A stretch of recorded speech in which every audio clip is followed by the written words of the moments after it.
Hi நண்பர்களே, நலம் 360 சேனலுக்கு உங்களை அன்போடு வரவேற்கிறேன். இன்றைக்கி நம்ம வீடியோவில் எதை பற்றி பேச போகிறோன்னா, நம்மளோட அன்றாட வாழ்க்கையில் நம்ம சாப்பிட்ற ஆனால் அதோட பயன்கள் நம்ம சரியாக அறியாத ஒரு அற்புதமான காய்கறி பற்றி தான் இன்றைக்கி நம்ம பேச போகிறோம். அது வேறு எதுவுமே இல்லைங்க, அதுதான் வெள்ளரிக்காய். வெள்ளரிக்காய் வெறும் சாலடில் மட்டும் போகிற ஒரு பொருள் இல்லை. இது நம்ம உடலுக்கு பலவிதமான நன்மைகள் தரக்கூடிய ஒரு இயற்கை மருந்துன்னு கூட சொல்லலாம். இந்த வெள்ளரிக்காய் காய்கறி வகையை சேர்ந்தது, ஆனால் நீர்ச்சத்து ரொம்பவே அதிகம் கொண்டது. 95% தண்ணீர் உள்ளடக்கம் இதில் அதிகமாக இருக்குது. அதனால தான் வெப்பக்காலங்களில் இது மிகவும் பயன்படுத்தப்படுது.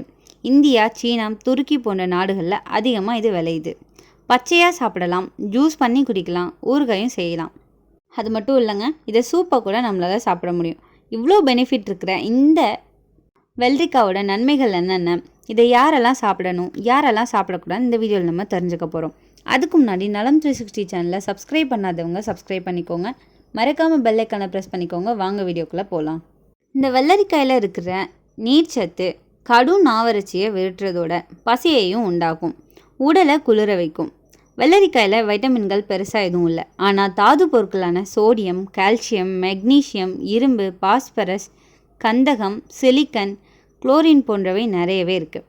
இதோட நம்ம ரத்தத்தில் சிவப்பணுக்களை உருவாக்கும் பொட்டாசியம் வெள்ளரியில் நிறையவே இருக்குது. ஈரல், கல்லீரல் இவற்றில் சூட்டை தணிக்கும் ஆற்றல் வெள்ளரிக்காய்க்கு நிறையவே இருக்குது. அதனால் அந்த பாகங்களில் ஏற்படுற நோயும் தணியும், செரிமானம் தீவிரமாகும், பசி அதிகரிக்கும். வெள்ளரிக்காயை சாப்பிடும்போது பசி ரசம் அப்படின்னு சொல்லப்படுற ஒரு விசேஷ ஜீரண நீர் சுரக்குது அப்படின்றாங்க விஞ்ஞானிகள். புகைப்பிடிப்பவங்களுக்கு குடலில் நிக்கோட்டின் நஞ்சு சீரழிக்குது. நஞ்சை நீக்கும் அற்புத ஆற்றல் இந்த வெள்ளரிக்காய்க்கு உண்டு. மூளைக்கு மிகச்சிறந்த வலிமை தரக்கூடிய இந்த வெள்ளரி மூளை வேலையை அதிகம் செய்து கபாலம் சூடு அடைந்தவர்களுக்கு குளிர்ச்சியையும் மூளைக்கு புத்துணர்ச்சியையும் வெள்ளரிக்காய் வழங்குது. நுரையீரல் கோளாறுகள், கபம், இருமல் இருக்கவங்களுக்கு இந்த வெள்ளரிக்காயை சாப்பிட்றது ரொம்பவே நல்லதில்லை. காய்கறிகளில் குறைவான சக்தி, கலோரி அளவை கொண்டிருப்பது வெள்ளரிக்காய் தான். 100 கிராம் வெள்ளரிக்காயில் கிடைக்கிற கலோரி வெறும் 18 தான். இந்த வெள்ளரிக்காவை விஞ்ஞானிகள் பழ வகையில் சேர்த்துருக்காங்க, ஆனால் மக்கள் இதை காய்கறி பட்டியலில் தான் சேர்த்து வச்சுருக்காங்க. பச்சையாகவும் சமையலில் சேர்த்தும் இதை சாப்பிட்டுட்ருக்காங்க. வெள்ளரிக்காய் குளிர்ச்சியானது, அப்படியே உண்ணக்கூடியது, அளவுக்கு தனி சுவையுடையது, சீக்கிரம் செரிமானம் ஆகக்கூடியது, சிறுநீர் பிரிவதை தூண்ட செய்யுது, இரைப்பையில் ஏற்படும் புண்ணையும் மலச்சிக்கலையும் குணப்படுத்தக்கூடியது. இந்த காயை பித்த நீர், சிறுநீரகம் ஆகியன சம்பந்தப்பட்ட அனைத்து கோளாறுகளையும் குணமாக்குறதுக்கு ஒரு தலை சிறந்த மருந்தாக விளங்குது. அண்மைக்கால ஆராய்ச்சி முடிவுகளில் வெள்ளரிக்காய் கீழ்வாதம் சம்மந்தப்பட்ட கோளாறுகளையும் குணமாக்குறதுல வல்லமை பெற்றிருக்குன்னு நிரூபிச்சிருக்காங்க. நம்ம நாட்டில் மட்டும் இல்லைங்க, ஆந்திராவில் கூட அவங்க செய்கிற உணவில் எப்போவுமே வெள்ளரிக்காவும் பாசிப்பருப்பும் கலந்து தயாரிக்கப்படுற பச்சடி இருந்துகிட்டே இருக்கும். அதுக்கு காரணம் ஆந்திரா சமையலில் காரம் அதிகமாக இருக்கும். 100 கிராம் வெள்ளரிக்காயில் 96% ஈரப்பதம் இருக்குது. அது உணவில் உள்ள காரத்தை மட்டுப்படுத்தி இடையில் அடிக்கடி தண்ணீர் அருந்தாமல் சாப்பிட வைக்குது. மீதி 4% உயர்தரமான புரதம், கொழுப்பு, மாவுச்சத்து, தாது உப்புக்கள், கால்சியம், பாஸ்பரஸ், இரும்பு, வைட்டமின் பி ஆகியவை அமைஞ்சிருக்கு. வைட்டமின் சியும் சிறிதளவு இருக்குது. சாதாரணமாக வெள்ளரிக்காவை பச்சையாக கடித்து சாப்பிட்றது வழக்கம், ஆனால் வெள்ளரிக்காயை மிக்சி மூலம் சாராக்கியும் அருந்தலாம். இளநீரை போன்றே ஆரோக்கிய ரசமாக இந்த வெள்ளரிக்காய் திகழப்படுது. வெள்ளரிக்காயை சமைச்சு சாப்பிடும்போது பொட்டாசியம், பாஸ்பரஸ் ஆகிய உப்புக்கள் அழிந்துடுது. எனவே வெள்ளரிக்காய் சாருக்கு முக்கியத்துவம் கொடுக்கறது ரொம்பவே நல்லது. வயிற்றுப்புண் உள்ளவர்கள் 2 மணி நேரத்துக்கு ஒரு தடவை 6 ounce வீதம் வெள்ளரிக்காய் சாறு அருந்தினா வயிற்றுப்புண் சீக்கிரமே குணமாகும்னு சொல்கிறாங்க. பேதி நோயாளிகள் வெள்ளரி கொடியின் தளிர்களை ரசமாக்கி அதோட இளநீரை கலந்து 1 மணிக்கு 2 ounce வீதம் அருந்தினா அதிலிருந்து அவங்களுக்கு நிவாரணம் கிடைக்கும். தினமும் மிக சிறந்த சத்துணவு போல் இதை சாப்பிட்டா தயிரில் வெள்ளரிக்காய் துண்டுகளை நறுக்கி போடலாம். அதோட கேரட், பீட்ரூட், தக்காளி, முள்ளங்கி இது எல்லாத்தையுமே சேர்த்து துண்டுகளாக இதை போட்டு சாலட் போலவும் நம்மளால் சாப்பிட முடியும். அது இல்லத்தில் உள்ள எல்லாருக்குமே சத்துணவு கிடைக்க செய்யுது.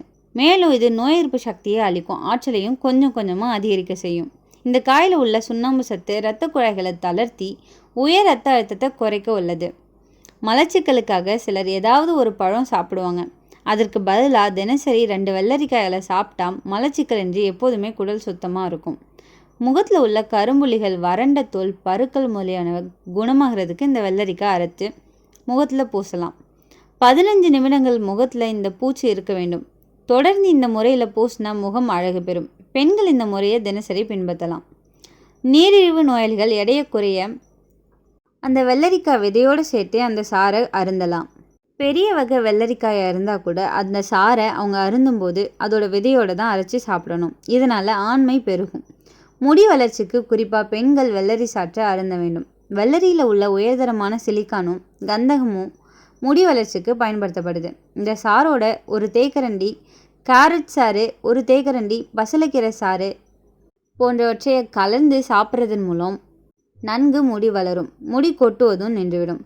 கேரட் கிழங்கை போலவே வெள்ளரிக்காயிலையும் தோல் பகுதி அருகில்தான் தாது உப்புகளும் வைட்டமின்களும் அதிக அளவில் இருக்குது. எனவே தோல் சீவாமலேயே வெள்ளரிக்காய்களை நன்கு கழுவி பயன்படுத்தலாம். 3000 ஆண்டுகளுக்கு முன் கூட இந்தியாவில் தோன்றிய வெள்ளரிக்காயின் தாவர விஞ்ஞான பெயர் குக்குமிஸ் லாடிவாஸ் என்பதுதான். இது மலைப்பகுதிகளில் நன்கு வளருது. இமயமலை பகுதியிலிருந்து வரும் சிக்கிம் வெள்ளரி 15 அங்குலம் நீளமும் 6 அங்குல கனமும் கொண்டது. ஜமைக்கா நாட்டு வெள்ளரிக்காய் எலுமிச்சப்பழ அளவிலும் நிறத்திலும் இருக்குது. கிழக்கிந்திய நாடுகளில் வாசனைக்காக வெள்ளரி அதிகமாக பயிராக்கப்படுது. குளிர்சாதன பெட்டியில் 2 வாரங்கள் வரை வச்சு வெள்ளரிக்காய்களை பயன்படுத்தலாம். இந்த வெள்ளரிக்காயோட முக்கிய தன்மை உடல் சூட்டை குறைக்கிறது. வெப்ப காலத்தில் சாப்பிட்டா டீஹைட்ரேஷன் வராமல் நம்மளை காக்கும். கண்களில் குளிர்ச்சி தரும். அதனால் கண் சிவத்தல், எரிச்சல் குறையும். உடல் வெப்பத்தை குறைக்கும். 95% தண்ணீர் இருக்கிறதால உடலில் நீரிழப்பை இது நிரப்பும். தினமும் 1-2 வெள்ளரிக்காய் சாப்பிட்டா சிறுநீரக ஆரோக்கியம் மேம்படும். சிறுநீர் சுத்தமாகும். சிறுநீரக கற்கள் உருவாகும் ஆபத்து இதனால் குறையும். உடல் ஈரப்பதமாக மற்றும் நீர்ச்சத்து அதிகமாகவே இதனால் நமக்கு கிடைக்கும். செரிமானத்திற்கு உதவுது. நார்ச்சத்து அதிகம் இருக்கிறதால மலச்சிக்கல் தவிர்க்க உதவுது. வயிற்றெரிச்சல், அஜீரணம் குறையும். சாலட் வடிவில் சாப்பிடும்போது வயிறு நிறையும் உணர்வு தரும். உடல் எடையை கட்டுப்படுத்தும். இதில் குறைந்த கலோரி இருக்கிறதால டயட் பிளானில் இதை சேர்க்குறது ஒரு சிறந்த தேர்வுன்னு சொல்லலாம். பசியை குறைச்சி அதிகமாக சாப்பிட்றத இதனால் நம்மளால் தவிர்க்க முடியும். வெள்ளரிக்காய் சாறு முகத்தில் தடவினா குளிர்ச்சி, கருவளையும் குறையும். விட்டமின் சி, சிலிக்கா இருப்பதால் முகப்பரு, உலர்வு குறையும். ஸ்பா மற்றும் ஃபேஷியலில் வெள்ளரிக்காய் துண்டுகளை பயன்படுத்துவதை நம்ம பார்த்துருப்போம். இதனால் நம்மளோட தோல் அழகு பெறும். இரத்த அழுத்தம் கட்டுப்படும். பொட்டாசியம் அதிகம், சோடியம் குறைவாக இருக்கிறதால பிபியை சமநிலையில் வச்சுக்கும். இதய ஆரோக்கியத்துக்கு ரொம்பவே நல்லது. விட்டமின் கே மற்றும் கால்சியம் இருக்கிறதால எலும்புகள் பலப்படும். மூட்டுக்களில் உள்ள வீக்கம் மற்றும் வலியும் குறையும். விட்டமின் சி மற்றும் ஆன்டி ஆக்சிடென்ட்கள் இருப்பதால் சளி, காய்ச்சல் எதிர்ப்பு உண்டாகும். உடலை பாக்டீரியா மற்றும் வைரஸ் தொற்றுகள்லேருந்து நம்மளை காப்பாற்றுது. இதில் கவனிக்க வேண்டிய விஷயம் என்னென்னா, அதிகப்படியாக சாப்பிடும்போது அடிக்கடி சிறுநீர் கழிக்க வேண்டும். வயிற்றில் குளிர்ச்சி அதிகரித்து வயிற்று வலி, புளிப்பு ஏற்படலாம். சிலருக்கு வாயில் அரிப்பு, தொண்டை வீக்கம் ஏற்படலாம். அலர்ஜி உள்ளவர்கள் கவனமாக சாப்பிடணும். கர்ப்பிணி பெண்கள் அதிகமாக எடுத்தால் சிறுநீர் அழுத்தம் அதிகரிக்கும். ஸோ சிரமம் ஏற்படலாம். வயிற்றுப்போக்கு பிரச்சனை அதிகப்படியாக சாப்பிட்டா ஏற்படும். சிறுநீரக பிரச்சனை இருக்கிறவங்க பொட்டாசியம் அளவு அதிகமாகும். ஸோ கிட்னி பாதிப்புக்கு ஆபத்தாகும். இந்த வெள்ளரிக்காவை எப்படி சாப்பிடணும்னு இப்போ சொல்கிறேன், கேட்டுக்கோங்க. காலை இல்லாட்டி மதிய உணவோடு இதை சேர்த்து சாப்பிடலாம். இரவு நேரத்தில் மிக அதிகமாக சாப்பிட வேணாம். செரிமான சிரமம் ஏற்படலாம். சுத்தம் செஞ்சு தோலை நீக்காமல் சாப்பிட்றது ரொம்பவே நன்மை தரும். ஜூஸ் பண்ணும்போது எலுமிச்சை, புதினா சேர்த்தால் சுவையும் நன்மையும் அதிகரிக்கும்.